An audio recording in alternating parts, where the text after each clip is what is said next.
2 fonctionnaires donc, qui comparaissent ou qui vont comparaître devant le tribunal correctionnel de Paris. D'un côté, 3000 condamnations côté manifestants.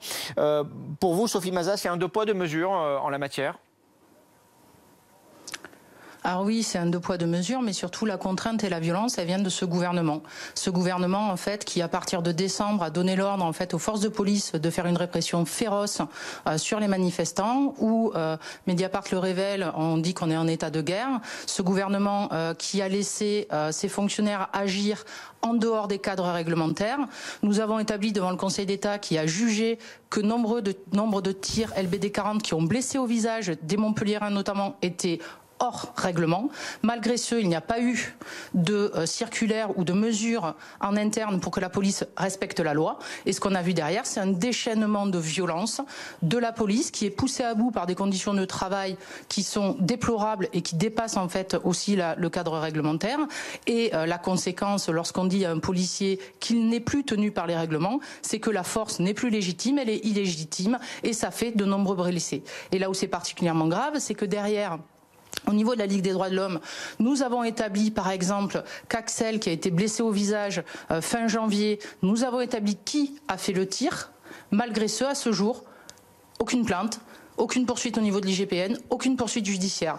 Nous avons établi également des films sur des policiers qui frappent un homme au sol en plein visage alors qu'il est déjà inanimé, aucune poursuite. Sur les 30 saisines IGPN que nous avons faites, qui sont documentées avec des témoins et avec repérage de la police, aucune poursuite, notamment parce que l'IGPN n'est pas une juridiction au sens de la CEDH, n'est pas impartiale et que, on l'a vu dans différents rapports, notamment sur les cas de Marseille et d'autres, elle couvre les faits. On l'a vu malheureusement aussi dans le décès de Steve. Donc effectivement, on a un gros problème qui est lié à une volonté du gouvernement d'instrumentaliser la police et effectivement, peut-être que ces policiers pourront soulever la responsabilité de l'État puisque c'est quelque chose qui a été orchestré et mis en œuvre et c'est particulièrement déplorable. Nous, c'est ce que nous disons au niveau de la Ligue des droits de l'homme, puisque la Déclaration des droits de l'homme et du citoyen nous dit que les forces de l'ordre sont là, sont nécessaires pour le maintien de nos libertés démocratiques. Elles sont là au bénéfice de tous et pas dans l'intérêt de certains. Et malheureusement, on voit que la police devient le bras armé d'une politique gouvernementale. Ce que l'on retient, maître, de ce que vous dites ce matin en direct sur dans le live BFM, c'est que la police n'est pas seule responsable finalement des violences et que la justice est aux ordres.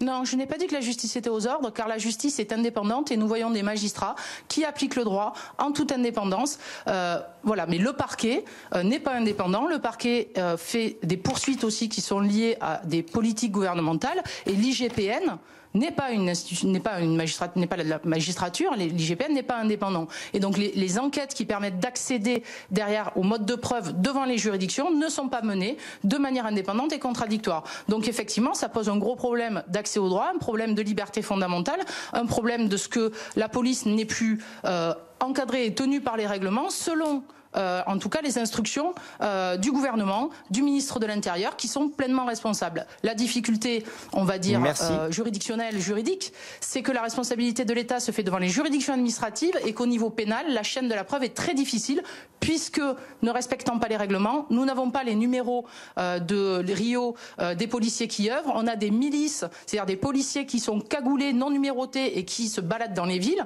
Et c'est pour ça qu'on a eu autant, entre guillemets, de bavures, parce que quelque part, le gouvernement a donné des instructions en ce sens. Sinon, il encadrerait la police et il n'y aurait pas en fait ce qui s'est passé dans le pays et ce qui se passe depuis un an. Merci.